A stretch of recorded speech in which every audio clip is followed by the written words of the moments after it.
Bill Mckibben right here, 350, the most important number of the world. And yeah, let's go check him out. Everybody, it's entirely clear from the beginning that the only lever big enough to pull that's going to make any real difference is price. And if we can't figure out, if we can't get enough political power to price carbon, then we probably can't do anything in the time that we have. And that's just a straight-on battle with the fossil fuel industry, because their business model, the reason that they're the most profitable industry on Earth is they get to use the atmosphere as an open sewer for free into which to dump their most important waste product, CO2. And they will fight to the very end for the right to keep that free part of that description, And what environmentalists are saying is that, that comes at an actual price. And we should know about that price, because if we did, then we'd do a lot of other things instead, and we might do them fast enough to matter. It's going to be tight under the best of circumstances, because this really is an ocean liner, and it really is hard to turn it. But if you don't at least start trying, then it never turns. And so far we haven't sent the signal down to the engine room that it would be nice to even begin to deviate our course a little. Our next question is from Kyoto Now. How do we combat the negative perception of environmentalists that are especially used in right-wing media in order to bring these issues into the mainstream? Well, I think it's a difficult question. One of the ways to do it is to, this is hard, sometimes you can get away with making fun of them. I had the kind of good luck a few weeks ago of having Glenn Beck decide to go after 350 in a big way, and for some reason he decided to call us communists, which is insane. There's nothing. There's not even the slightest thing, communist about. But you put up our logo and you put up a hammer and sickle and things, and next to it on this famous whiteboard and things. And so I wrote a op-ed piece 2 days later for the Washington Post that got very wide circulation. It just was called "My Life as a Communist," This whole thing. And sometimes that's how you react. I think we may spend a little more time than we should freaking out about climate deniers. Sometimes the best response is just to say, I hope you're right, man, and go away and concentrate on the 70% of Americans who understand that there really is a problem with climate, just aren't really doing anything about it, and organize there where we can. Because some of these people are not reachable, and because they'll keep doing what they're doing as long as there's a fossil fuel industry powerful enough to. There's no way we win this fight without beating the fossil fuel industry. I'm afraid that's what it comes down to. And the minute we do, then all these other parts get much easier. We have another question from the Environmental Law Society. As international efforts to reduce our carbon output continue to meet difficulties, do you believe that a sustained and increased global policy focus on a multinational level is imperative, or would resources be better spent addressing carbon output on a national or even local level? Well, this is a very hard question. We desperately need a global, they don't call it global warming for nothing, We desperately need some kind of global strategy to deal with it, but that global strategy is impossible to come by as long as the United States won't play at all ball with anybody else. And so a lot of the work that we need to be done is nationally in this country. Yeah, it's good. For the last 6 or 7 years, we've worked on the local level to reduce carbon emissions, and we have some good models. We've got things like RGGI and stuff that are kind of sort of working and so on and so forth, but it hasn't been enough to really fundamentally alter trajectories, and that's what we need. And we need to have some kind of agreement. The chance of fundamentally altering the Chinese and Indian energy trajectories without a global agreement is, I think, low too, maybe lower, because there's so much more natural momentum towards more energy use, more fossil fuel use. So it was a great tragedy to walk away from, to blow up Copenhagen, which is what Barack Obama did, and to walk away from this process.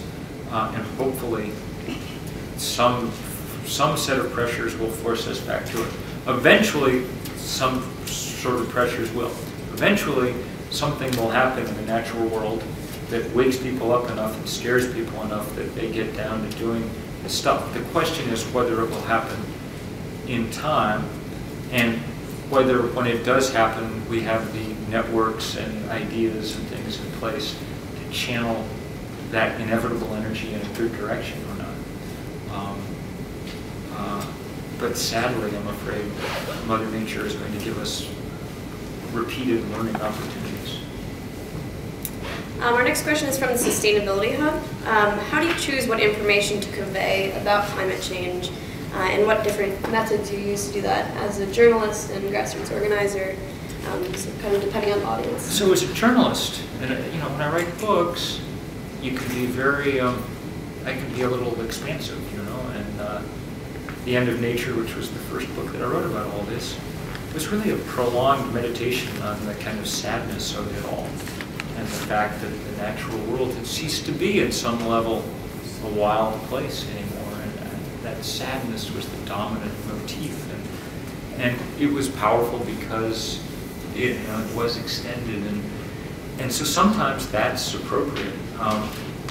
And then there are times when one's at the exact opposite extreme. When we set up 350, the problem was, how do we work around the world, get one message that can work everywhere, and that's short, sharp enough to really do the job? And that's why we have this weird scientific data point as our rallying cry, because those Arabic numerals go across linguistic boundaries. And because the atmospheric concentration of CO2 is one of the few things that's uniform throughout the planet. The economic and social and political conditions are very different every place, but that basic bottom line problem is the same everywhere, and we wanted to kind of draw attention to that. We have another question from Lights Off Cornell. What role does the individual play in the fight against climate change? And what are the most important actions that an individual can take? So, look.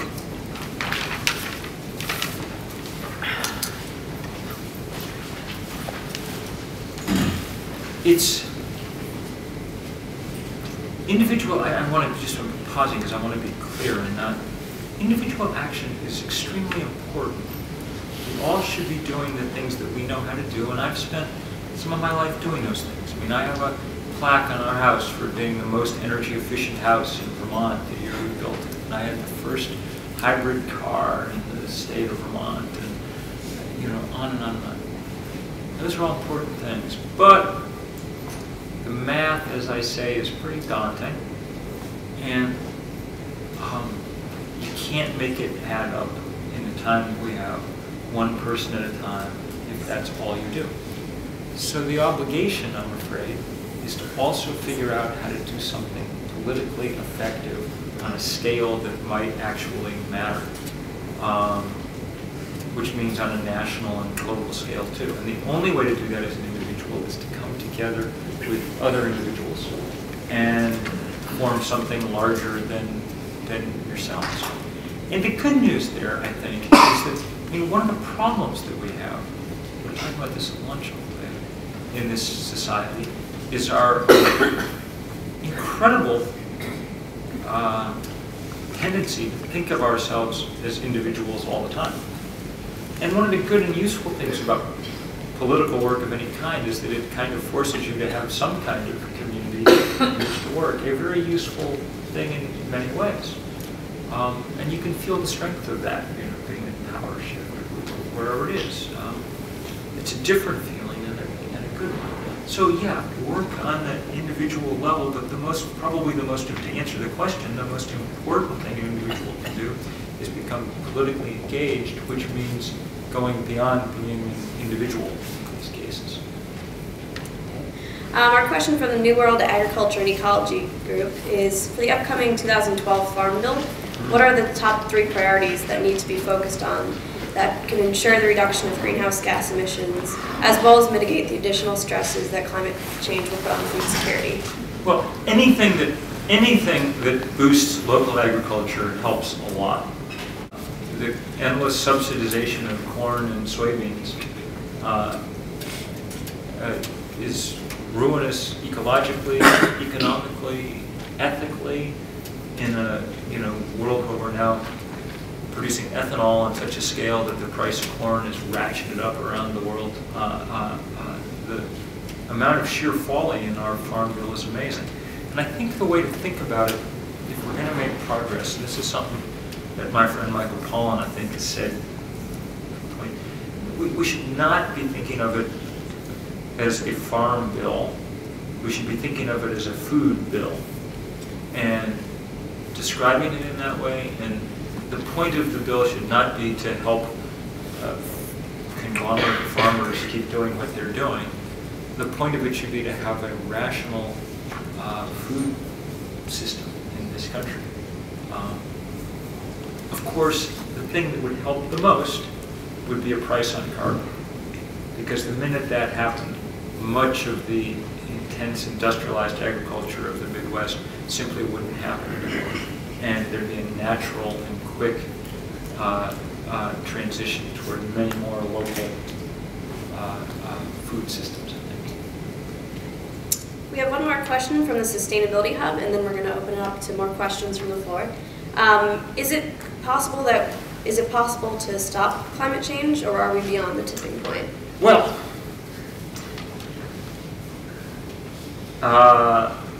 yes and no. Or no and yes. It's not possible to stop climate change. It's already happening, and there's going to be more of it. We raised the temperature 1 degree. We went from 59 to 60 degrees, a little more, globally average, Fahrenheit. We've got at least another degree in the pipeline from carbon we've already emitted. The oceans hold heat for 30, 40 years, and in fact the oceans are heating up much more quickly than the atmosphere, but eventually that heat makes its way out into the atmosphere. So we've got 2 degrees. That's going to be painfully difficult to deal with. 1 degree is melting the Arctic, so 2 degrees, it's not going to be nice. But the climatology is very clear. If we don't make a lot of progress very fast, much faster than we're currently talking about, then we're talking 6 degrees by the end of the century, give or, plus or minus 1. That's not just miserable, that's probably impossible. Yeah, the planet will be here and there'll be some people on it, but the idea that we're going to conduct a civilization like the one we're used to in a world that altered is probably unlikely. The estimates, among other things, just for how much grain you can grow when the temperature's that high are painful to look at. And so we're past the point of not having global warming. There's no, we've lost our innocence in that way. But we're not past the point of intervening decisively to keep it worse, getting worse than it has to get. We think. There are scientists who think we're past that point too. Jim Lovelock has written powerfully about just how screwed he thinks we are, and there's warrant for that, maybe, but the best science indicates there's still a narrow window closing through which we could hop if we were really nimble. And we'd be well advised to try, I think, because the alternatives really are. Look, this is already the biggest thing that human beings have ever managed to do. And it threatens to get completely completely out of control. And at a certain point, out of our control to influence. So at the moment, we have our hand on the thermostat because we're pouring all this carbon in, and we could turn it off if we had the political will. But we're beginning to see signs of that thermostat being a little I mean, if we raise the temperature high enough to melt the tundra in a significant way and release all the CH4, all the methane that's underneath that, that's not, you know, that's a potent greenhouse gas, and we can't do a damn thing about it once it starts, you know.